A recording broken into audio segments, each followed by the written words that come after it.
Dan berkah zakat yang paling utama adalah terhindarnya kita dari sifat pelit.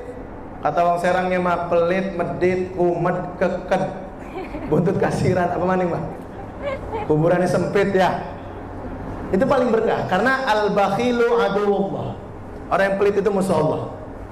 Dan orang yang pelit itu sangat dibenci oleh Rasulullah. Orang barat saja yang tidak beriman kepada Allah, tidak yakin kepada Allah, mereka meyakini bahwa when you mengeluarkan harta, when you give someone from your wallet, you will take atau you will accept more than what you give. Kamu akan menerima di masa yang akan datang sesuatu yang lebih dari apa yang kamu berikan.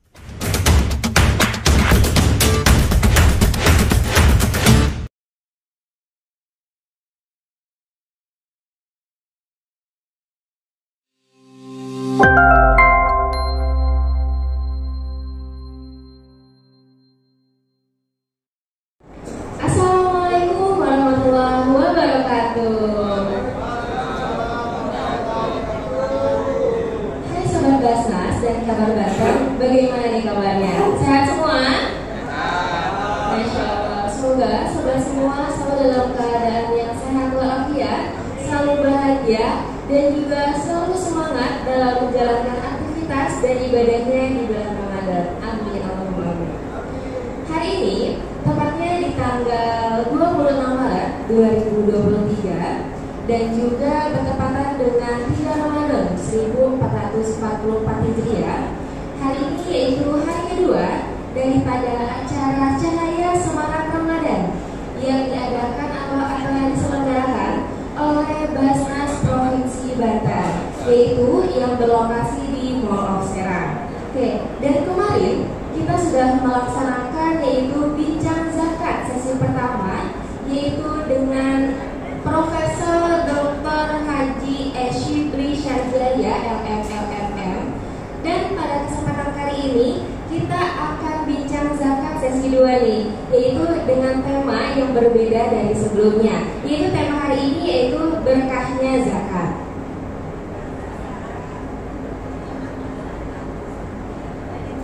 Oke, sebelumnya izinkan saya untuk perkenalan terlebih dahulu. Nama saya Wirdatul Hasan Aini, atau sobat semua bisa sapa dengan Wiha.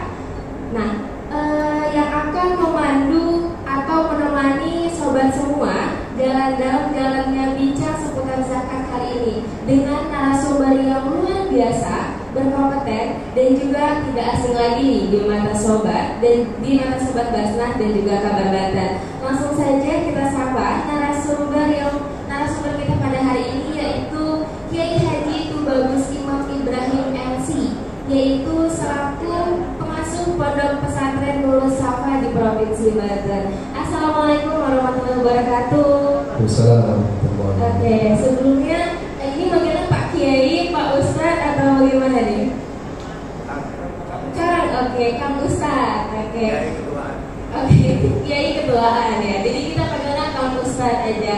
Oke, Kang Ustadz gimana kabarnya hari ini? Alhamdulillah sehat. Alhamdulillah luar biasa. Semoga selalu semangat ya dalam menjalankan aktivitas dan juga ibadahnya, apalagi ini di bulan Ramadan.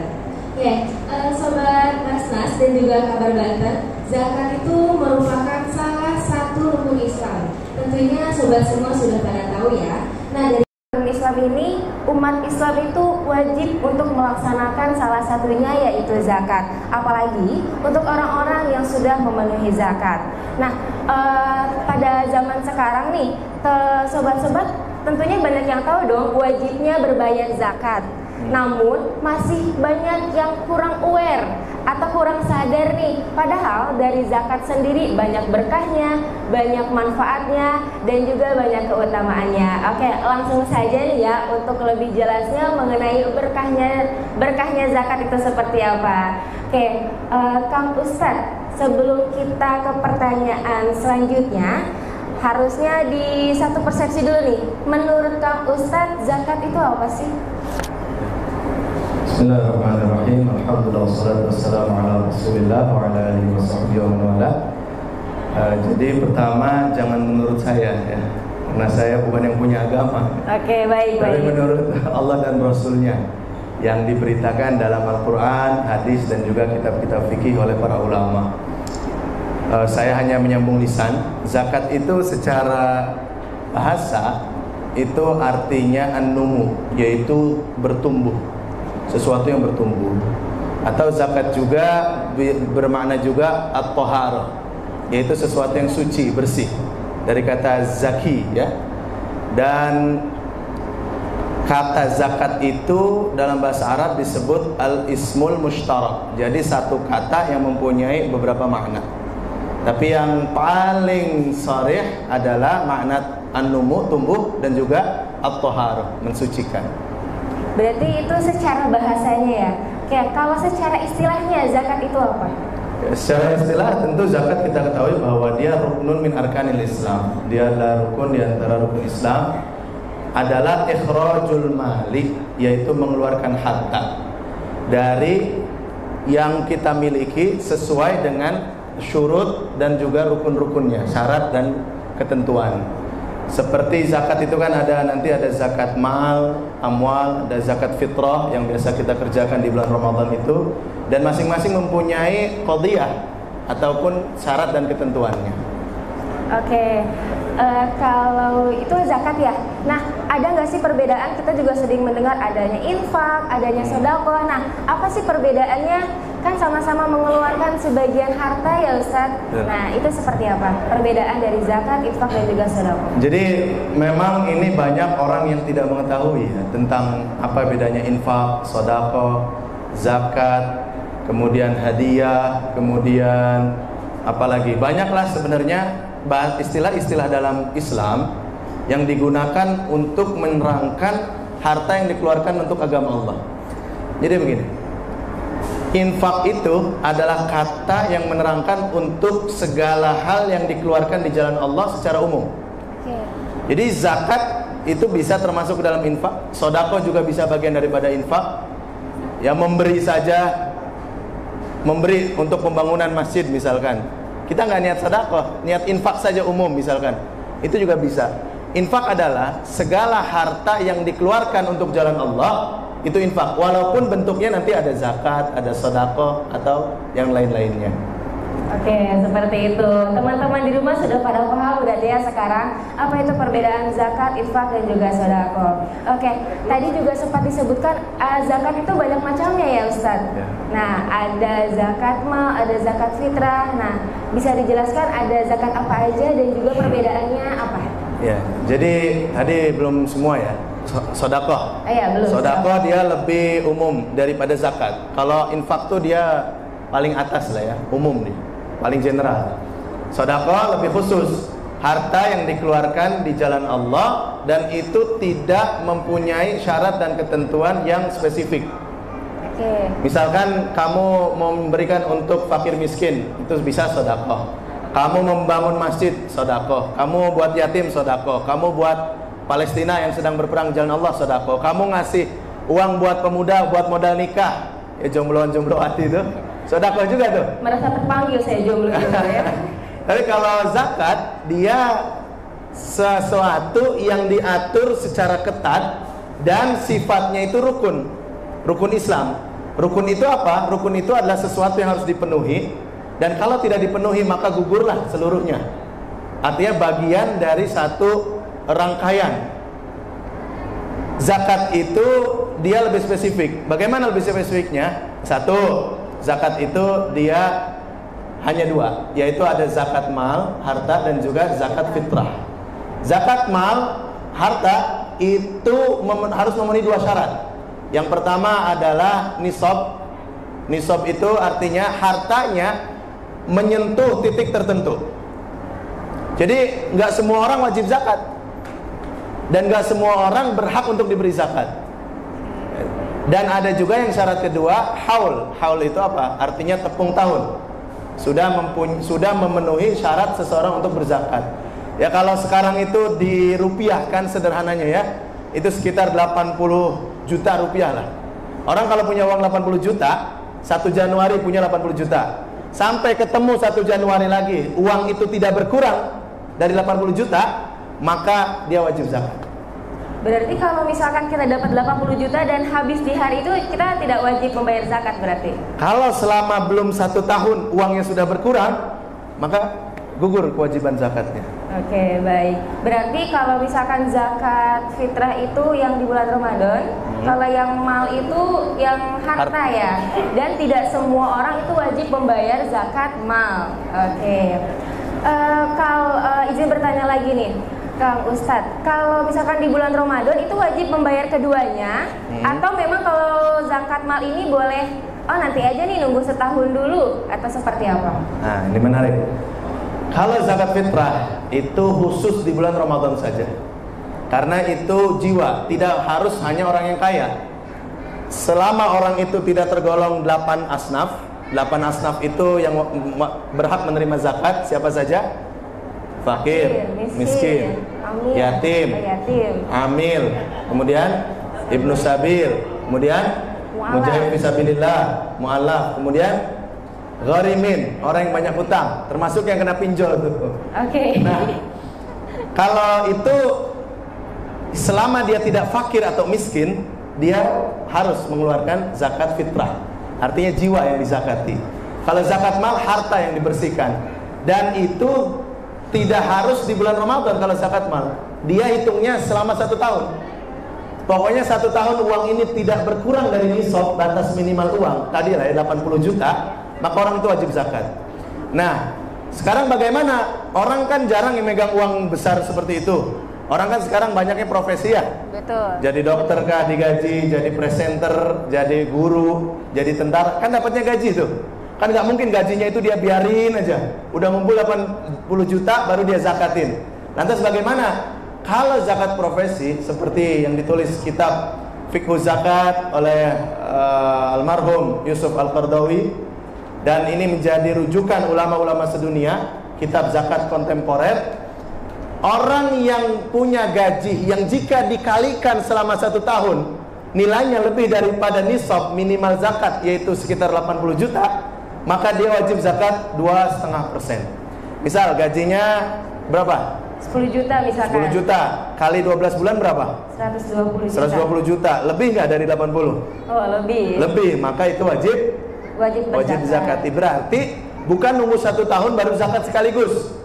Berarti setiap bulan dipotong 2,5%. Dan ini sudah dicatat, diatur menjadi regulasi. Pertama difatwakan oleh MUI tahun 2003 tentang zakat profesi, dan selanjutnya menjadikan peraturan di Kementerian Agama untuk setiap karyawan, utamanya PNS ya, itu wajib dipotong 2,5% untuk zakat. Yang muslim.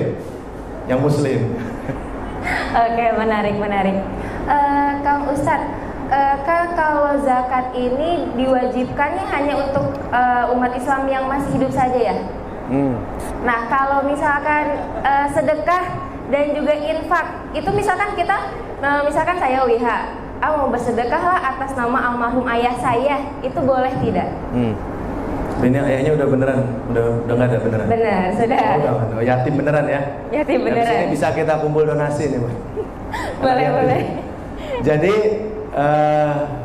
kalau zakat tidak bisa, tidak ada badal zakat. Yang ada adalah badal itu badal haji, kemudian sedekah. Kita sedekah niat pahalanya untuk orang tua boleh. Kita baca Quran niat pahalanya untuk orang tua boleh. Kita ngasih makan orang pahalanya buat orang tua boleh yang sudah meninggal. Atau haji atau umroh itu boleh. Dengan syarat orang yang membadalkan haji itu sebelumnya dia sudah berhaji dulu. Tapi kalau zakat tidak ada badal zakat. Karena zakat itu kewajiban yang selesai ketika orang itu wafat. Walaupun dia kaya nih, ayah kita kaya, selama hidupnya dulu dia tidak pernah zakat, padahal kaya, kan dosa tuh. Betul. Kita nggak bisa membadalkan dia zakat. Yang bisa mungkin kita mendoakan dan banyak bersedekah atas nama orang tua. Gitu. Oke, Kang Ustadz, kalau misalkan gini, saya tahun ini belum lupa nih untuk membayar zakat fitrah. Misalkan ya Allah udah lupa nih, udah selesai waktunya misalkan. Nah, untuk di tahun ke depan boleh nggak saya membayar zakat fitrah di tahun kemarin atau seperti apa? Jadi zakat fitrah itu wajib ya. Seperti sholat kalau ditinggalkan itu kan ada qadanya. Betul. Wa dainullahi ahaqqu ayyuqda. Kata hadis, hutang kepada Allah itu lebih wajib untuk ditunaikan. Jadi kalau ternyata udah kelewat waktunya, pertama bagusnya teteh kifarat, bayar kifarat sebagai pengganti yang tadi. Yang kifarat itu artinya penebus dosa. Nah, ini termasuk daripada mengeluarkan harta untuk menebus dosa, itu kifarat namanya. Dan di tahun depan, ya, ulama mengatakan, misalkan dalam kitab Al-Fiqhul Islam wa Adillatuh Syekh Wahbah Zuhaili, maka dia zakatnya double. Seperti orang kalau puasa tertinggal atau meninggalkan, maka dia punya utang, zakatnya double gitu. Berarti bayar kifarat dan juga di tahun kedepannya tetap bayar zakat lagi untuk tahun kemarinnya, seperti itu. Oke, ini sangat menarik ya untuk teman-teman semua. Oke, tadi sudah mengetahui nih tentang apa sih zakat, pengertian dari zakat, dan juga apa perbedaan dari zakat mal dan juga zakat fitrah. Nah, sekarang apa sih tujuan kita berzakat? Ya. Tujuan berzakat itu yang paling utama adalah menunaikan kewajiban kita kepada Allah. Karena gini, secara konsep dasar, kan semua ini milik Allah nih. Langit, bumi, alam semesta, pakaian kita, rumah, termasuk harta. Betul. Itu kan milik Allah. Karena itu milik Allah, maka sesuatu itu harus mengikuti aturan yang memilikinya. Harta kita milik siapa? Dari Allah. Milik Allah. Maka kata Allah, keluarkan zakatnya, kita mentaati kepada yang memilikinya. Kita kan ketitipan doang, bukan milik kita itu, uang itu ya, harta itu. Dan yang kedua, tujuannya adalah sebagai salah satu tawaran Islam akan problem solving kemiskinan, kesengsaraan, dan juga problematika sosial. Contoh begini, banyak orang yang menjadi pelacur karena miskin. Ada atau banyak? Banyak. Orang mencuri karena miskin ya, tapi kalau koruptor enggak tuh ya, pegawai pajak korupsi itu udah kaya, itu udah kaya. Itu bukan karena butuh dia tuh. Nah, zakat ini adalah satu-satunya rukun Islam yang mengatur tentang muamalat dan harta. Ketika zakat ini dipenuhi, maka 8 asnaf ini, yang tadi 8 golongan, tidak akan kekurangan. Kalau dia tidak kekurangan, maka angka kemiskinan akan tertekan. Kalau orang tidak miskin, orang bisa sekolah, betul? Betul. Ibnu Sabil dong. Iya. Kalau orang sekolah, dia akan punya ilmu. Kalau orang berpendidikan, taraf hidupnya akan naik. Maka zakat itu bisa disimpulkan sebagai solusi permasalahan bangsa untuk mengentaskan kemiskinan dan mewujudkan kesejahteraan. Itu zakat. Tapi ada yang berpendapat nih, kan kita kalau zakat mengeluarkan harta kita tuh, bukannya jadi miskin ya? Oke. Bagaimana tuh dengan pendapat-pendapat yang seperti itu? Orang mengeluarkan harta itu kan motifnya banyak macam-macam tuh. Teteh buka Shopee, melihat banyak belanjaan, mesen kan? Walaupun kadang masukin keranjang aja dulu tuh, di ordernya enggak. Tapi artinya ada orang mengeluarkan harta untuk kepentingan perut. Ada orang mengeluarkan harta untuk senang-senang, foya-foya, atau macam-macam. Nah, kalau orang mengeluarkan harta untuk jajan di mall, orang bisa habis 1 juta, 2 juta, nggak ngerasa miskin tuh. Kenapa mengeluarkan zakat yang hanya 2,5%, itu harus merasa miskin? Dan padahal zakat itu kita keluarkan karena perintah Allah, di jalan Allah. Maka Allah akan memberi gantinya dengan yang jauh lebih baik. Dalam ayat dikatakan, matsalul ladzina yunfiquna fi sabilillah, perumpamaan orang yang menginfakkan hartanya di jalan Allah, kamatsali habbah, seperti biji yang ditanam oleh kita, tumbuh pohon, yang pohon itu mempunyai 7 tangkai dahan, dan setiap dahannya menumbuhkan 100 buah, minimal 700 kali lipat. Dilanjutkan di ayatnya, wallahu yudha'ifu liman yasha, dan Allah senantiasa menambahkan. Dan kata mudha'afah dalam bahasa Arab itu artinya melipat gandakan minimal 2 kali lipat. Jadi sebenarnya kalau kita infak, zakat atau sedekah, balasannya minimal bukan 700 tapi 1400, karena ada kata mudha'afah. Dan zakat sendiri tadi kita sudah bahas, arti katanya an-numu. Apa an-numu itu? Menumbuhkan. Bertumbuh. Artinya harta kita justru akan bertumbuh.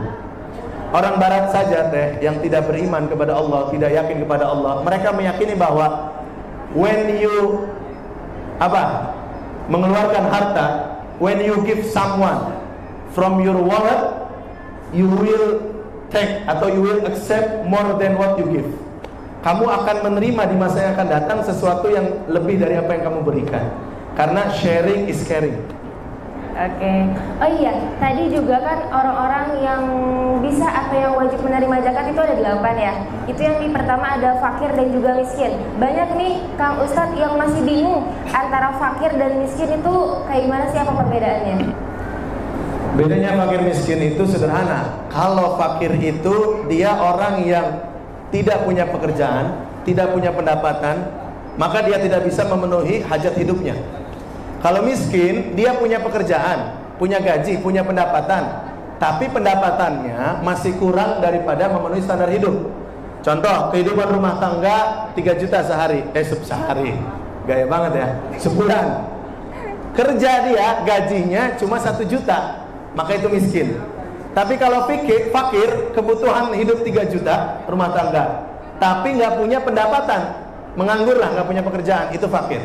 Jadi fakir itu lebih di bawah miskin ya. Oke, tadi juga sudah disebutkan siapa saja yang berhak untuk menerima zakat. Kalau sekarang yang tidak boleh menerima zakat itu siapa aja, Kang Ustaz? Ya gampang, yang tidak boleh itu berarti yang di luar 8 orang itu. Jadi kalau yang boleh menerima zakat itu yang 8, berarti di luar yang 8 ini tidak boleh. Terus bagaimana kita nih punya gaji? Misal taraf hidup kita 3 juta, kita kerja gajinya 5 juta. Tapi karena bekas kredit mobil, KPR rumah, segala macam kan orang sekarang begitu ya? Iya, gara-gara pinjol ya. Atau pinjol dan sebagainya. Itu masuk ke dalam ghorimin. Berarti boleh menerima ya? Boleh menerima. Tapi dengan catatan, dulu dia berhutangnya itu untuk apa? Yang kedua, urgensitas atau kedaruratan si hutangnya ini sebagaimana? Kan ada orang yang berhutang kemudian darurat, ancamannya nyawa. Ada yang begitu kan? Kalau ke lintah darat tuh ya. Nah itu yang prioritas harus ditolong tuh. Ada yang orang berhutang resikonya paling disita hartanya, diambil uangnya. Ada orang berhutang tidak diambil hartanya, tapi kehormatannya akan jatuh. Pinjol tuh kan, kalau telat bayar ngapain dia? Ke rumah datang. Mending ke rumah mah. Nah, nomor kontak kita yang ada di data dia dihubungin semua itu. Oh iya, disebar ya. Dipermalukan diri kita. Nah, antara nyawa, kehormatan, harga diri dan harta, mana yang paling utama? Nyawa sih. Nyawa. Maka yang prioritas ditolong yang darurat pertama nyawa. Kalau tidak ada yang level bahaya ini, maka lihat di ghorimin ini, mana yang daruratnya? Yang kedua apa? Kehormatan. Kehormatan itu lebih tinggi daripada harta. Kita dikasih orang 1 juta sebulan, seneng nih, tapi sambil diinjak-injak harga diri kita, mau nggak? Oh, nggak mau. Nggak mau. Jadi harga diri itu lebih tinggi daripada harta. Oke? Kalau misalkan gini, kan satu keluarga nih, ada beberapa orang. Terus misalkan ada kakak, ada adik, ada orang tuanya. Orang tuanya udah nggak ada. Di sini ada kakak dan adiknya. Nah, kakaknya ini, kayaknya adik saya kan udah kerja, kayaknya udah bayar zakat deh. Dan adiknya, kayaknya kakak saya udah bayar zakat buat saya deh. Nah, itu bagaimana ya solusinya? Ya. Jadi kalau kakak adik, bolehkah saling memberi zakat? Boleh. Yang tidak boleh adalah orang yang di bawah tanggungan kita. Contoh, anak kita miskin, kita kaya nih. Udahlah, daripada ke orang bayar zakat ke anak sendiri, itu nggak boleh. Karena anak mah kewajiban kita, tanggung jawab kita. Atau ibu, orang tua. Orang tua itu kan kita mampu, orang tua kita kurang mampu. Maka kewajiban kita birrul walidain, mengurus orang tua. Jangan kurang ajar orang tua dikasih zakat. Zakat itu kan kotoran yang membersihkan kan. Sama aja kita ngasih kotoran ke ibu, nggak boleh. Tapi kalau kakak adik, kan saya kaya, adik saya miskin. Saya tidak berkewajiban atas nafkah kepada adik saya. Kalau dia sudah balik, sudah dewasa. Tapi kalau beda hal, kasus kalau dia masih yatim, ayah saya udah nggak ada, saya kaya, adik saya masih umur 5 tahun, 7 tahun, maka saya sebagai wali dia ganti daripada ayah saya. Saya wajib memberi nafkah dia, maka saya tidak boleh memberi zakat kepada dia. Tapi kalau adik saya udah dewasa, rumah tangga, punya anak istri dan miskin, minta zakat ke saya, maka saya boleh memberikan zakatnya karena miskinnya, bukan karena dia adik saya. Oke, berarti dari tujuannya ya, dari tujuannya. Ya, daripada dia termasuk golongan apa nih? Oke, Tapi ya. kalau orang tua miskin, nggak boleh kita kasih zakat. Karena itu kewajiban kita untuk memenuhi hajat orang tua, kebutuhan orang tua. Ataupun anak tadi ya, ataupun istri. Istri kita miskin, kita kaya. Ya, misalkan istri kita dari keluarga miskin lah, nggak punya harta. Zakatlah ke istri sendiri. Itu namanya orang nggak waras ya. Wong istri itu tanggung jawab dia kok. Harusnya bukan dikasih ya, tapi itu emang kewajibannya Kewajiban, dari suami iya, ngasih ke kewajiban. istrinya. Oke. Tadi sudah dibicarakan tentang siapa saja yang boleh menerima, siapa yang tidak boleh diterima, dan juga ini apa saja sih keutamaan dari kita berbayar zakat itu? Yang pertama, keutamaan berbayar zakat itu harta kita menjadi bersih. Oke, harta Jiwa kita menjadi tenang. Saya kasih analogi lah. Teteh suka pisang, Suka apa? buah pisang, Suka. atau buah melon dah. Suka. Melon itu enak karena apa? Karena manis. Oke, Buah. manis. Tapi paling dasar kenapa? Sekarang kalau teteh makan buah melon sama kulitnya, enak nggak? Oh, nggak enak. Makan ayam sama bulunya sama darahnya, Oh, itu tidak enak sangat. tidak enak. Sama. Harta itu kalau tidak dizakati, itu sama kita makan ayam, tapi nggak dicabutin bulunya, nggak dibersihin darahnya, makan begitu saja. Mau? Enggak mau. Nggak mau. Maka begitu. Buah pisang jadi enak karena kulitnya dikupas kan. Ya, kita makan apapun tidak semuanya kita makan kan. Betul. Makan manggis, kulitnya mah pahit. Iya. Sama tuh. Harta kalau dimakan semua itu seperti orang makan ayam sama bulu-bulunya. Naudzubillah. Kalau tadi keutamaannya, sekarang manfaatnya dari membayar zakat itu. Ya, manfaatnya sebenarnya satu, menjaga ukhuwah. Melatih atensi kita, perhatian kepekaan kita terhadap kehidupan sosial. Di Banten saya ngobrol sama teman-teman Basnas, itu potensi penerimaan zakat di Banten selama 1 tahun itu kurang lebih 10 triliun rupiah, betul itu? 11 triliun rupiah. Tapi Basnas provinsi hanya menerima sekitar 170 miliar per tahun. Berarti Basnas baru dapat 1,7% dari potensi zakat yang ada di Banten. Kalaulah Basnas menerima, jangan banyak-banyak 70%, 80%, mungkin ada orang yang zakatnya tidak ke Basnas. Itu kita hargai, walaupun lebih baik ke Basnas. Kenapa? Karena lembaga resmi pemerintah. Dan urusan zakat ini kewajiban umara, kewajiban pemerintah loh. Ayatnya khudz min amwalihim tutahhiru anfusahum. Ambillah dari harta mereka. Kata ambillah ini kan perintah. Ini menunjukkan daripada orang yang berkuasa. Kan kita nggak bisa ngambil harta orang. Betul.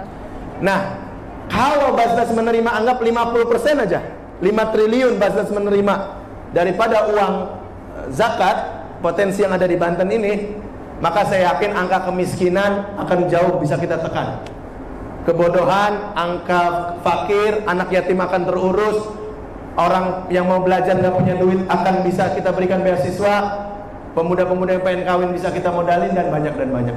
Dan ini terjadi dulu di zaman Khilafah Abbasiyah. Orang sampai sulit mau bayar zakat ke siapa? Karena zakat berjalan, kehidupan sejahtera, nggak ada orang miskin. Dulu. Itu dulu ya. Dulu. Oke, sebelum kita lanjut untuk sesi selanjutnya, kita akan break dulu. Oke, untuk sobat yang ada di rumah atau sobat yang ada di MOS ini silahkan kalau ingin bertanya silahkan dipersiapkan dulu pertanyaan-pertanyaannya. Kita akan break dulu setelah pariwara berikut ini.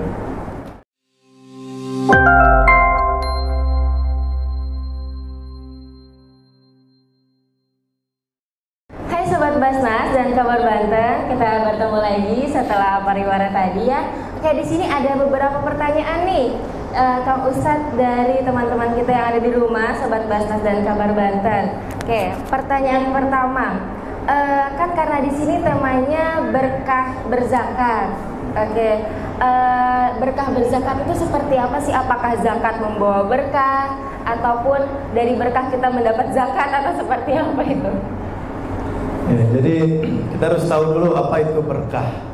Berkah itu artinya bukan kalau kita punya mobil bagus, rumah kita besar, gaji besar, istri besar, bukan. Jadi berkah itu, barokah itu artinya ziyadatul khair bil khair. Bertambahnya satu kebaikan dengan kebaikan. Contoh, hidup berkah itu ketika sholat kita benar, anak kita soleh, kemudian hati kita tentram bersama Allah, ibadah kita istiqomah, kaya ataupun miskin, selama kita dekat dengan Allah itu berkah. Ada orang dibangkrutkan oleh Allah justru jadi berkah. Dengan itu dia tobat dekat ke Allah. Atau sebaliknya, ketika dia kaya dia syukur, banyak sedekah, banyak infak, berkah juga kan. Artinya berkah itu bukan sesuatu yang sifatnya materialistik. Berkah adalah bertambahnya kebaikan dengan kebaikan. Nah, berkah zakat yang paling utama adalah terhindarnya kita dari sifat pelit. Kata wong Serangnya mah pelit, medit, kumet, keked, buntut kasiran, apa maning mah? Kuburannya sempit ya. Itu paling berkah karena al-bakhilu aduwullah. Orang yang pelit itu musuh Allah. Dan orang yang pelit itu sangat dibenci oleh Rasulullah. Dalam satu hadis dikatakan, la hasada illa fitnataini. Ya Allah, jangan tidak ada sifat hasad, artinya kita tidak boleh iri kepada orang kecuali kedua orang ini. Satu, orang yang atahullahu malan, orang yang Allah beri kekayaan, harta, fayunfiquhu fisabilillah. Dia gunakan hartanya untuk berzakat, berinfak, bersedekah di jalan Allah. Yang kedua, orang yang Allah atahullahu Qur'anan, diberikan ilmu. Fatalahu ana al-laili wa ana nahar. Dia gunakan ilmu itu untuk mengajar pagi, siang dan malam. Artinya kita harus iri kepada dua orang ini. Wiha. Kalau lihat orang kaya dan dermawan harus iri. Tapi bukan iri ke Lamborghini-nya, bukan iri ke Alphard-nya, bukan. Tapi iri tangannya ringan, suka memberi orang. Pengen amat saya kaya. Kalau saya kaya ya Allah, saya akan hajikan 100 orang. Itu iri yang bagus. Amin, semoga saya termasuk salah satunya. Ya, jadi berkahnya adalah paling utama adalah terhindar dari sifat pelit. Itu yang paling utama. Berarti dari berkah berzakat itu biar agar terhindar dari sifat pelit tersebut ya. Oke, ini ada pertanyaan lagi, satu pertanyaan lagi. Ada nggak sih pengalaman dari Kang Ustadz sendiri kalau kita berzakat itu bukannya nambah miskin tapi nambah kaya, atau kita berzakat itu jadi sama sekali misalkan kita berzakat nih malahan orang jadi kaya gitu, bukan malah kita berzakat malah jadi yang tadi jadi miskin dan sebagainya. Ada nggak realnya gitu, contoh realnya? Ya. Saya mengalami 3 fase. Karena dalam ibadah apapun orang itu terbagi menjadi 3 golongan. Satu orang awam, orang khos, dan orang khawasul khos. Mungkin yang ketiga itu belum saya alami secara penuh ya. Saya tidak berani mengklaim. Kan ibadah orang awam tuh gini. Ya Allah, saya sedekah karena janji Engkau 700 kali lipat, maka balikan. Itu kan orang bisnis tuh. Betul. Itu orang awam tuh. Dan itu bukan hanya saya, semua pasti pernah mengalami. Sering nggak ngerasa kita habis mengeluarkan sesuatu, besoknya kalusanya atau apa mendapatkan sesuatu yang tidak diduga-duga, min haitsu la yahtasib. Itu semua orang mengalami dan tergantung daripada niatnya. Tapi orang tingkat kedua, ketika dia berzakat atau berinfak, itu bukan lagi karena ingin mendapatkan sesuatu yang dari Allah, tapi murni karena saya hamba dan Engkau Tuhan ya Allah. Ini harta milik Engkau, dititipkan padaku, Engkau menyuruh untuk mengeluarkan, maka saya keluarkan karena Engkau. Terserah Engkau mau berikan 700 kali setelahnya atau tidak, terserah Engkau. Itu level kedua. Sehingga orang di level ini sudah tidak lagi mengira ketika dia dapat rizki dari arah yang tidak terduga, oh ini karena saya kemarin sedekah nih, oh ini karena kemarin saya zakat nih. Kan kalau orang awam suka gitu ya. Wih ya Allah, jawaban sedekah saya dibales. Ya, kita sedekah motor misalkan, dapat mobil sebulan kemudian. Kan orang awam akan berpikir bahwa ini karena zakat aku, karena sedekah aku. Kalau dia menyadari bahwa dia bisa berzakat pun karena Allah berikan taufik dan hidayah. Betul nggak? Betul. Jadi harusnya kita malu ketika kita mengeluarkan zakat atau sedekah yang mana itu milik Allah, dari Allah pula. Ketika kita keluarkan di jalan Allah, masih mengharapkan imbalan untuk diri kita. Itu harusnya kita malu. Berarti iman kita naik level tuh. Kan nggak mau dong kita ini level imannya di SD aja. Kita teteh sekolah SD berapa tahun? 6 tahun. Mau nggak 20 tahun di SD aja? Makasih. Mau nggak? Nggak mau kan? Sama. Orang kenapa beribadah pada Allah sampai umur 60-70, tapi kualitas imannya, mindset ilmunya masih kayak anak umur 6 tahun. Sholat itu karena terpaksa, atau sholat itu karena masih menginginkan sesuatu. Di depan calon mertua aja, wih sholatnya rajin. Ya, nah itu walaupun umurnya 60, secara nilai kualitas dia seperti anak SD, nggak lebih.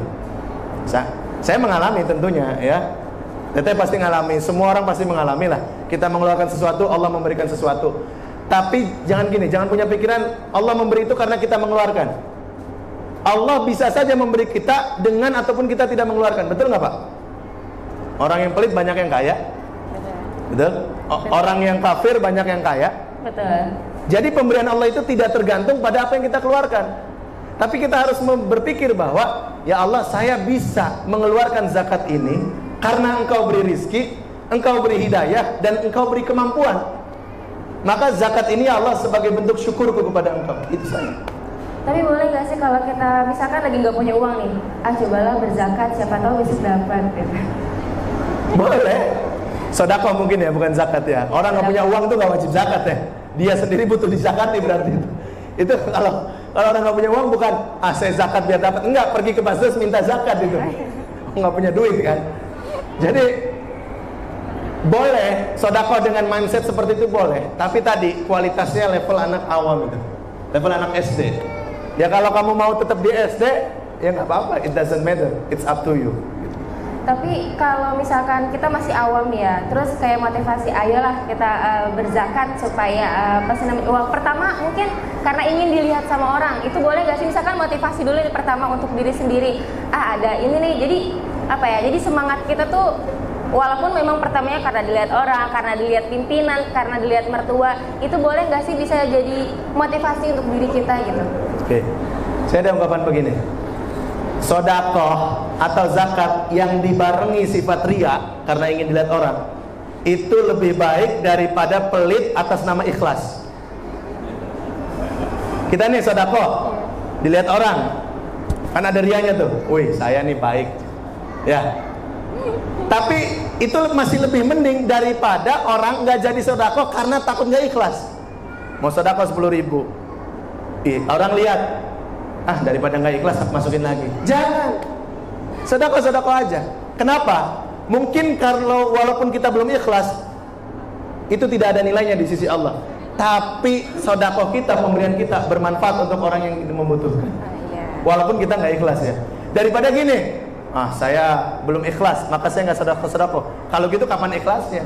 Ibadah mate kayak sholat tuh. Apakah setiap sholat kita khusyuk? Enggak atau nggak pernah? Nggak pernah khusyuk? Nggak tahu nih. Buktinya sederhana. Allahu Akbar. Oh, kunci motor di bawah sofa yang biru. Apa aja keinget ya? Iya. Kita sulit sekali khusyuk kan? Itu jadi ingat itu pas sholat. Sama. Apakah karena kita belum khusyuk kita nggak sholat? Enggak juga. Enggak, sholat mah sholat aja. Justru dengan terus kita sholat terus menerus, mudah-mudahan lama-lama jadi khusyuk. Oke, amin. Oke, tadi kita sudah mendengarkan ya atau penjelasan banyaknya mengenai berkah berzakat dari Kiai Haji Tubagus Imam Ibrahim LC. Oke, berkenaan dengan berbagai macam berkah maupun manfaat berzakat.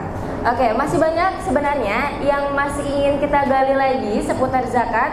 Namun karena waktu yang membatasi kita, jadi kita pamit undur diri dulu. Tapi Sobat Basnas dan Kabar Banten tidak usah khawatir nih, karena di minggu selanjutnya atau nanti di sesi selanjutnya akan ada lagi bincang zakat. Jadi stay tune terus ya. Oke, terakhir Kang Ustadz, ada nggak kesan atau pesan yang ingin disampaikan kepada Sobat Banten nih untuk semangat dalam berzakat? Oke. Pertama, saya agak ralat sedikit di awal. Saya bilang nisab itu 80 juta ya. Iya. Karena itu saya masih ngukur emas harga 900.000 segram. Kan wajib zakat itu 85 gram emas lah. Oh iya. Jadi kalau dikali 900.000 atau 800.000 kan 80 juta. Sekarang emas berapa? 1 jutaan. 1 juta bulat 1 berarti juta. 85 juta ya. Iya. Pokoknya asal punya harta senilai 85 gram emas saja, itu wajib zakat, zakat mal. Pesannya sederhana, bahwa berzakatlah karena Allah, bukan karena selain Allah. Kita tahu bahwa apapun yang ada dalam diri kita ini milik Allah. Nafas kita dari Allah, badan kita dari Allah, fisik kita dari Allah, rumah kita, istri kita, jodoh kita, orang tua kita, anak kita, semuanya milik Allah.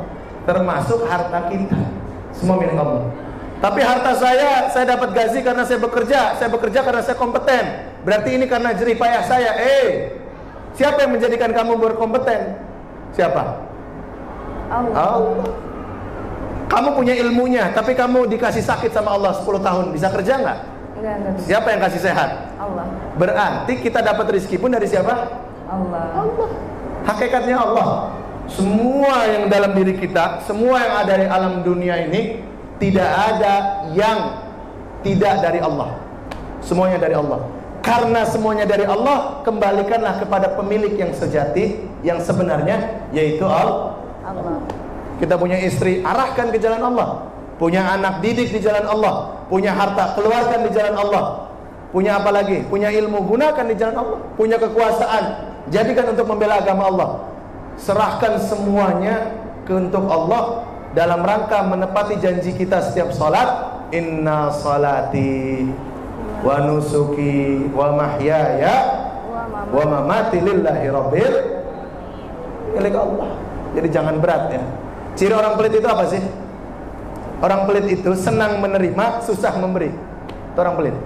Kalau memberi dia merasa rugi, merasa nggak enak tuh rasa tuh.